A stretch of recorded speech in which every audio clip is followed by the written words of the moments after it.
किसान भाइयों, गेहूं के पौधे इस प्रकार से पौधों का जो तना है उसमें बैंगनी कलर दिखाई दे रहा है।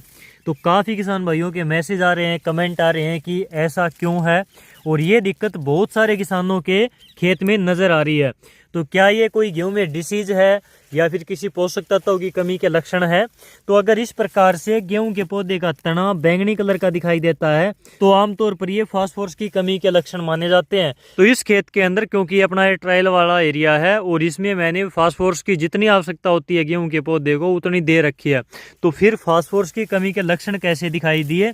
तो मिट्टी के अंदर तो हमने फास्फोरस दे दी, लेकिन ये जो दिन और रात का मौसम है, इस प्रकार का टेम्परेचर है, दिन के समय में ज़्यादा धूप होती है, टेम्परेचर ज़्यादा होता है, रात को बर्फ़ गिरती है, टेम्परेचर बिल्कुल ही लो चला जाता है, तो टेम्परेचर मेंटेन नहीं हो पा रहा। तो ये जो टेम्परेचर अप डाउन हो रहा है, इसकी वजह से, मौसम की वजह से भाई ऐसे लक्षण दिखाई दे रहे हैं। आपको घबराने की आवश्यकता नहीं है, इससे कोई भी प्रकार की गेहूं के अंदर उत्पादन में कमी नहीं आएगी। तो ये अगर हम वैसे देखें तो फास्फोरस की कमी के लक्षण दिखाई दे रहे हैं।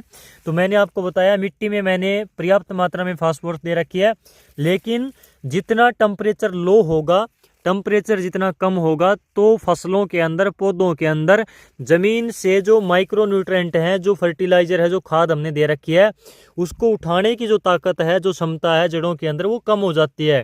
और पौधे के अंदर इस प्रकार से उस पोषक तत्वों की कमी के लक्षण दिखाई देते हैं। तो ज़मीन से पौधा इस समय पर कम टेम्परेचर में पोषक तत्वों को उठा नहीं सकता, उसमें ये एक्टिविटी कम हो जाती है, इसका मेटाबॉलिज्म गड़बड़ा जाता है। तो इसमें हमें क्या करना है भाई?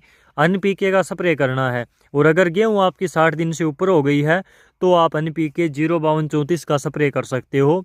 इसमें आप बोरोन मिलाकर स्प्रे कर देना, बढ़िया रिजल्ट आएंगे, किसी प्रकार की आपके गेहूं में कमी नहीं रहेगी।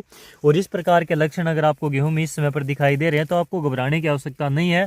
जैसे ही टेम्परेचर संतुलित होगा, मौसम गेहूं के अनुकूल होगा, तो ये अपने आप ठीक हो जाएगा और इसका गेहूं की पैदावार पर कोई गलत प्रभाव नहीं पड़ेगा। तो इसको अधिक से अधिक किसानों तक शेयर करना, क्योंकि ये वाली दिक्कत बहुत सारे किसानों के खेतों में नजर आ रही है और बहुत ज़्यादा इसके ऊपर कमेंट आ रहे हैं। तो इस रील को अधिक से अधिक शेयर कर देना, पेज को फॉलो कर देना खेती बाड़ी की प्रैक्टिकल जानकारी के लिए।